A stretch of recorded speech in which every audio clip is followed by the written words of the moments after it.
Coach, a little time off for the guys since the St. Cloud series. So when you kind of go back and look at the effort from the St. Cloud series, from what had happened the few weeks previous, and now that you've had a little time to kind of digest all that, what do you see? What do you take away from that series in St. Cloud? I didn't think our effort was as good over the course of the 6 periods as it had been. I'm not sure if we thought, okay, Ray and Barbs are back so we can take our foot off the gas, and sometimes that happens. It's unfair to those two boys in particular. That wasn't the intention. That wasn't the focus of our group. But I just thought our effort was poor, and yet we were in both games. You know, I think at 3-2 on Friday night, a goal that doesn't typically go in. Now it's 4-2, and we're chasing it from that point on. And Saturday it's 1-1 going to the third, and more breakdowns, especially in the defensive zone, than we're used to. But it didn't seem like the juice was there, the energy, the vibe was there. That's my responsibility. It's tough to create that in practice, Wads. It just is, especially with no games on the weekend. And, now we're back in game preparation mode. In the last couple of days, the last 3 days, quite honestly, have been really good. So we get on the plane tomorrow. But that's the way we look at the St. Cloud series. Not our best against a really, really good team that you have to be at your best to give yourself a chance. You mentioned the fact that Barbolini and Vitulins were back into the lineup, and maybe almost unfair to ask them to be at the level that they were at when they had missed 3-4 weeks, whatever it had been. So, I mean, and they obviously had some rust to knock off, too, getting back in there. Yeah, there's no doubt. I mean, again, I think when you put two guys who, quote unquote, are top 6, top 3 guys in your forward group, you put them back in the lineup, you almost, okay, go ahead and take us to where we want to go, which is unfair to those two guys.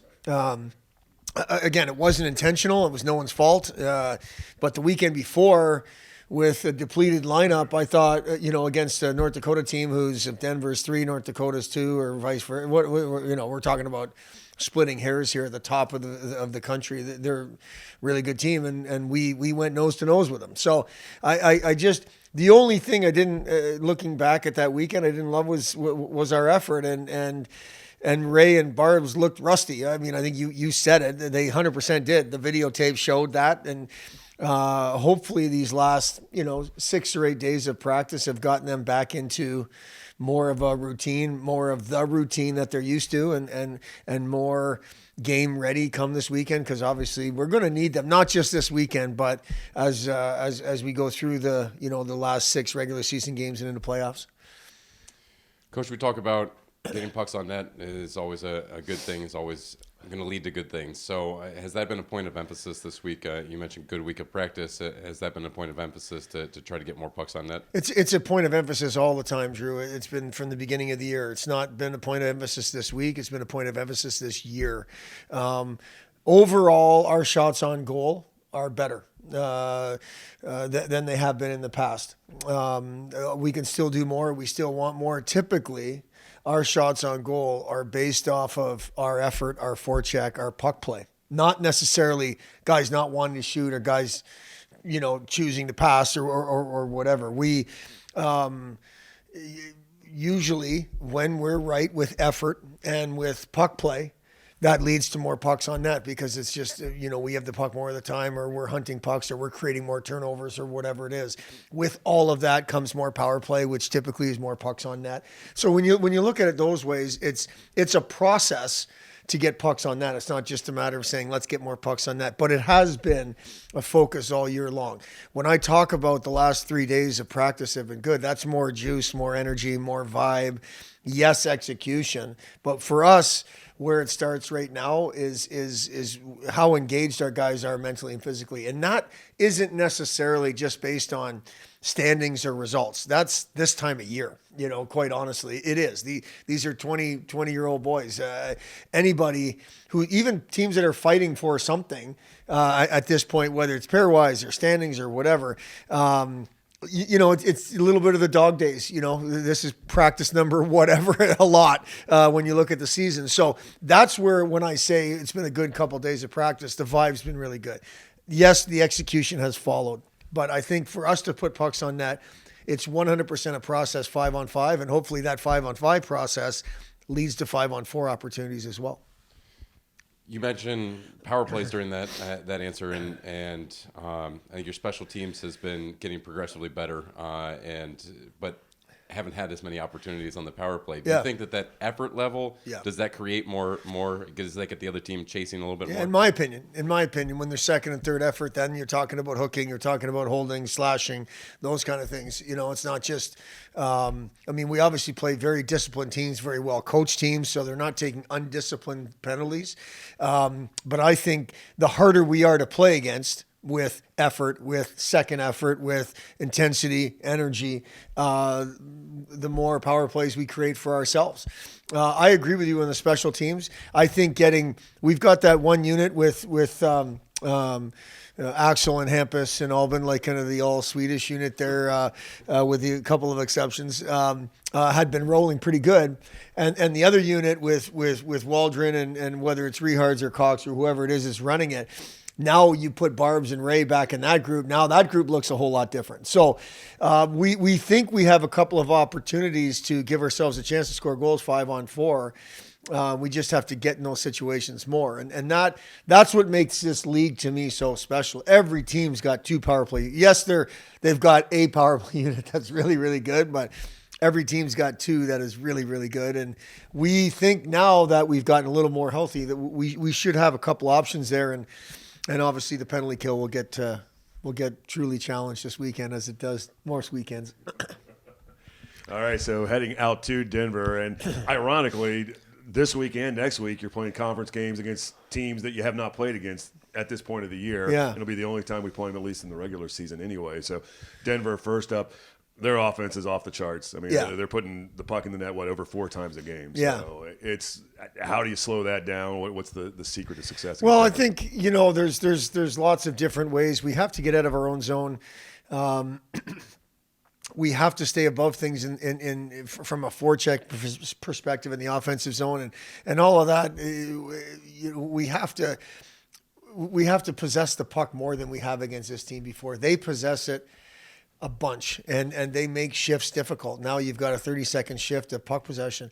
The one thing about this year's Denver team, they're led by their top people, but they're a little bit younger. That fifth year guy that they've had in the past, Dornbach or Cameron Wright or a couple of years ago, they're a little bit younger. It's still the Rizzo and Barons and the older Byam boy, and like those guys are nothing but win. That's all they've done. They won national championships as freshmen, I believe. So it's a team that plays the game the way all these other teams have played it in terms of Denver last year, the year before. They're very difficult, So we do watch some of the teams that have had success against Denver, which is, it varies, but we watch that on tape, see what they're doing. Can we replicate that without changing who we are? We still want to play the game the way we feel like our team needs to play it. So lots of challenges there.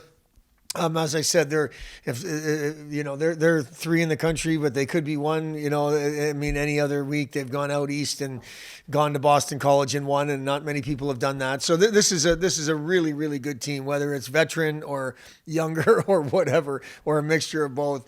And this is a tough place to play. It's been a tough place for us to play, and we've played there a bunch the last 2 years. I think last year was 6, and the year before was 6, and without much success. So we've got to go in there with a good mindset, with a belief, and then play the game, a certain way, which is stay 5-on-5, stay above things, take care of the puck, and hopefully possess it more than we don't. They had a crazy game last Friday night at Minnesota Duluth. They had a 7-minute power play. I've watched a lot of hockey. I can't ever remember seeing a 7-minute power play. Yeah. In that they didn't score in that. We were just talking about the power play, though.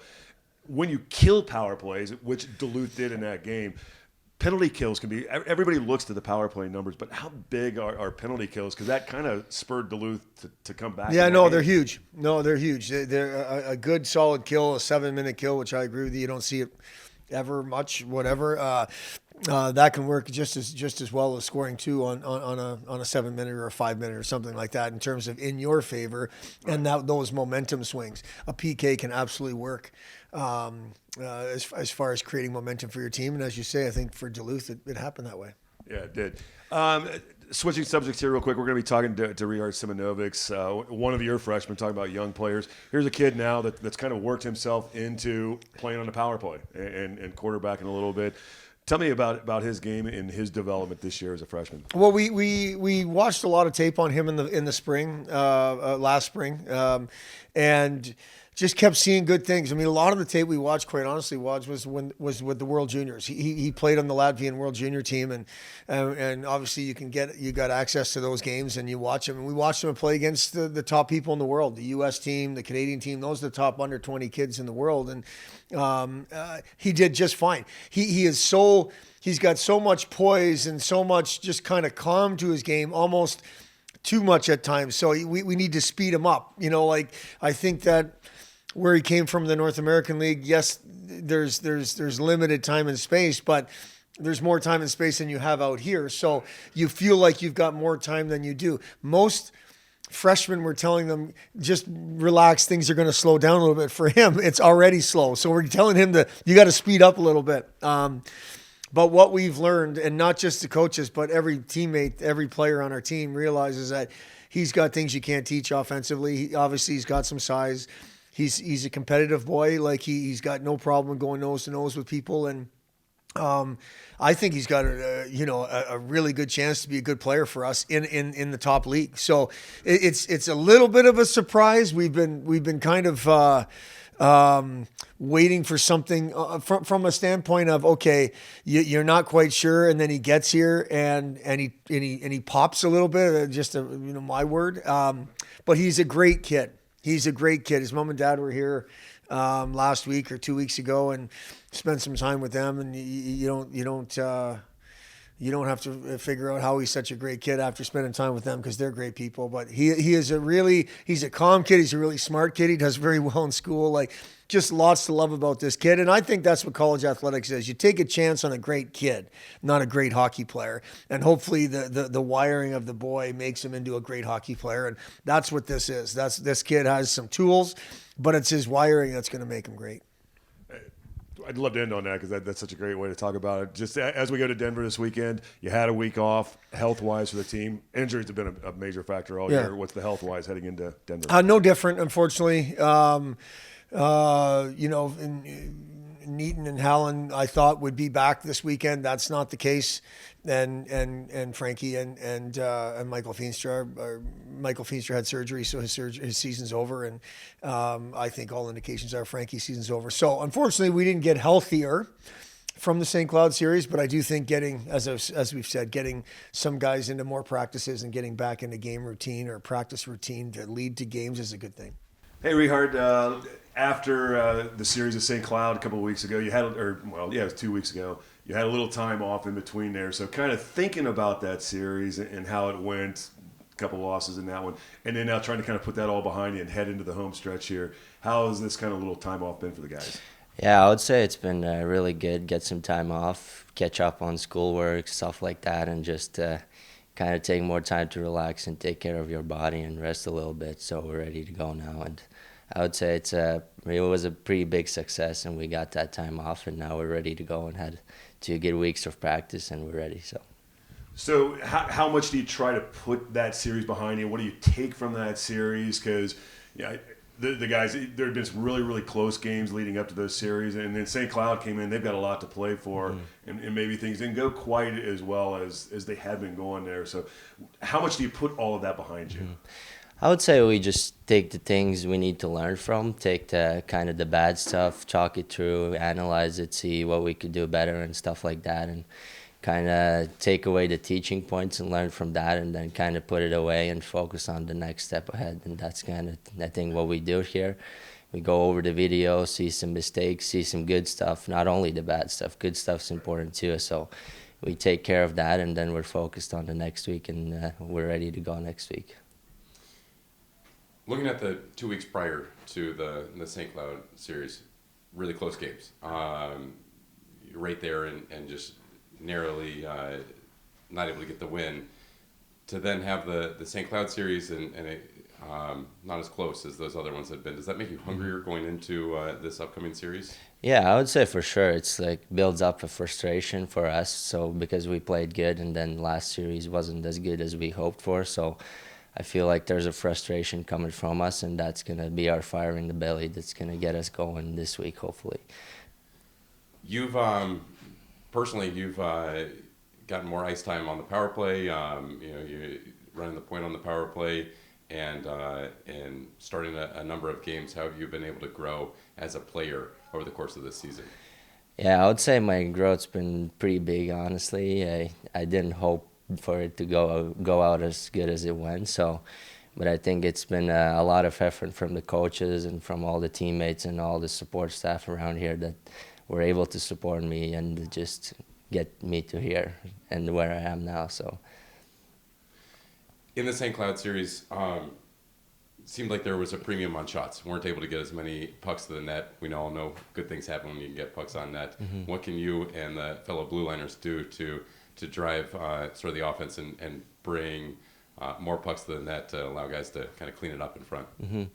I would say try to be more poised with the puck and try to take our chances where we can, and if we have a shooting lane, just get it on net and go from there, instead of maybe like just rimming pucks around sometimes too much. I feel like in some of those times I feel like we could try to do something a little bit more, like go step in the middle and take a shot or something like that.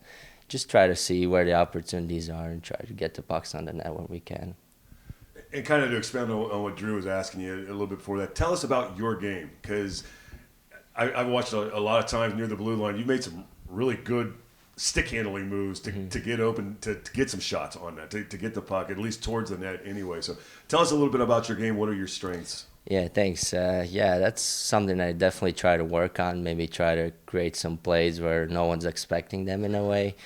And it kind of comes, I don't want to say naturally, but it's just like that thought in the moment. It's not like I get to puck and I'm going to like do something. It's that opportunity presents itself, and when it does, sometimes it goes through and I can make those plays, but sometimes it doesn't work out too. So it's kind of high risk, high reward situation there. So we're down to the final 3 weeks of the regular season, and each of the teams you're playing at or playing against have a lot on the line, playing for home ice advantage, especially this week, Denver. Mm-hmm. They still have an outside chance of winning the conference. What do you see against the opponents, especially this weekend against Denver, as you head into these final few weeks? I'd say definitely we know they're a good team, but that's all. Like, every team here is good. It's college hockey. Like, it's one of the best leagues in the world. So, and we're a good team too. Like, we don't have to be scared of them. We can go out there. We've shown that we can play against them, and that's what we're trying to do. And we're gonna just go out there and give it our 100%, and hopefully we get the result and it works out for us. So.